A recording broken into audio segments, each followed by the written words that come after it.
ஒரு கால்நடை மருத்துவராக 1980ஆம் ஆண்டு பட்டதாரியாக பட்டம் பெற்று வந்த காலகட்டத்திலே எனக்கு கால்நடை திலக்கல் மூலமாக மஸ்கெலியாவில் முதலாவதாக எனக்கு சேவை செய்வதற்காக ஒரு அதிகாரம் கிடைத்தது.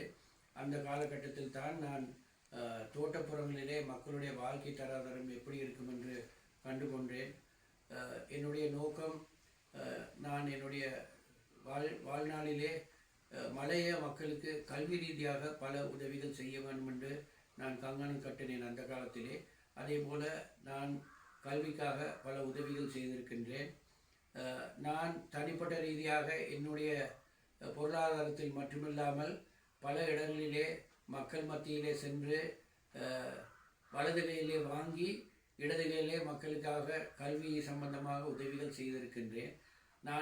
நான் செய்கின்ற உதவிகளை யாருக்கும் நான் பிரசித்தப்படுவதில்லை.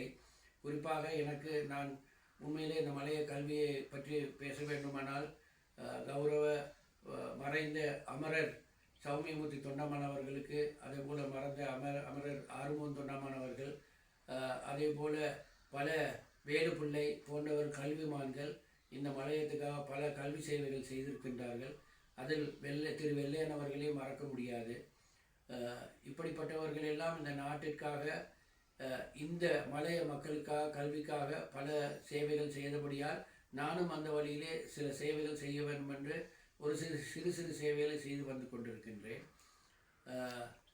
வருகின்ற காலத்திலே நான் எதிர்பார்ப்பது என்னவென்றால், மலைய மக்கள், மலைய தொழிலாளியின் பிள்ளைகள் தோட்டப்புறங்களில் அல்லாது நகரங்களுக்கு வந்து நகரங்களில் படித்து பட்டதாரிகளாக அல்லது வியாபாரம் சம்பந்தமாக கட்டாயமாக நகரத்தை விட்டு வெளியே வணிக வேண்டும், தோட்டங்களை விட்டு வெளியே வந்து நகரங்களுக்கு வர வேண்டும்.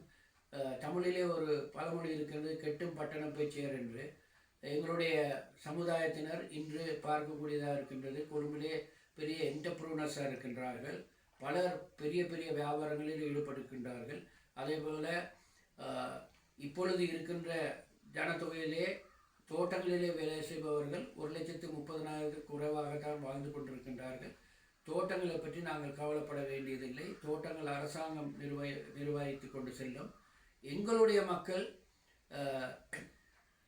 தோட்டங்களிலே வெளியேறி நகரங்களுக்கு வந்து பட்டதாரிகளாகி படித்து நல்ல ஒரு நெறியான வாழ்க்கையை கொண்டு செல்வார்கள் என்று நான் நம்புகின்றேன்.